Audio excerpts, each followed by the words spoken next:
Nasi Kandar is one of Malaysia's most loved meals. The mix of curries has lured many Malaysians to indulge in this hearty meal for decades. My perfect composition of Nasi Kandar is very simple. It's rice, a piece of meat, 3 or 4 ladies' fingers, 1 chilli, 1 full-boiled egg, and a bit of coconut chutney. Jahabar Sadiq is the author of Kandakstan, a book that's all about this lovely dish. In fact, you can call him something of a Nasi Kandar connoisseur. I just need 1 plate of that and I'm happy the whole day.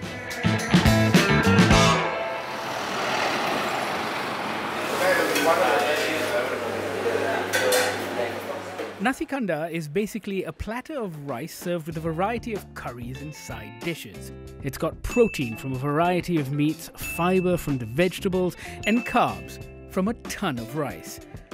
Sure, it's all hidden under that wealth of curry we like to call banje. But Nasi Kandar never began in a stall, nor did it have this many dishes 70 years ago. So Nasi Kandar landed in Penang. You can't find it in India too. So it started probably in the 18-something. So it was a whole bunch of Muslims in Penang. They were working at the port 24 hours a day. So they wanted their own food that reminded them of home. So a couple of guys picked up cooking learned from their mothers. They took it on this pole, this kandar stick, with 2 wicker baskets. In Penang, it was Nasi Kandar. And then it just spread. It's poor man's food. It's a labourer's food, right? It was always food for the guy who was in a hurry to go to work. And then they started becoming established. They were making more money. They set up shops. They became so popular beyond the port workers and the labourers. Office workers came in, rolled up their sleeves and started tucking in the meal.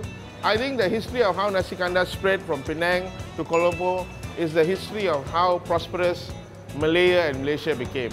As more and more people became richer and more economic opportunities in Kuala Lumpur came about, so all the great restaurateurs from all over the peninsula started setting up shop in Kuala Lumpur.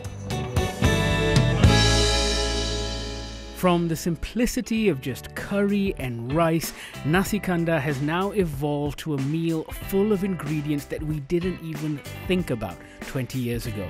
Now that it's gone beyond being just a poor man's food, what's next for Nasi Kandar? So it just evolved, right? It just started with a few curries, 1-2 meats, 1 fish. Suddenly you just had maybe 20 dishes. I'm not worried about the future of Nasi Kandar. I think the basic Nasi Kandar will always be there. There'll be enough people wanting it in a very simple way, but you're going to have a lot of variations. It's just like a nasi lemak packet.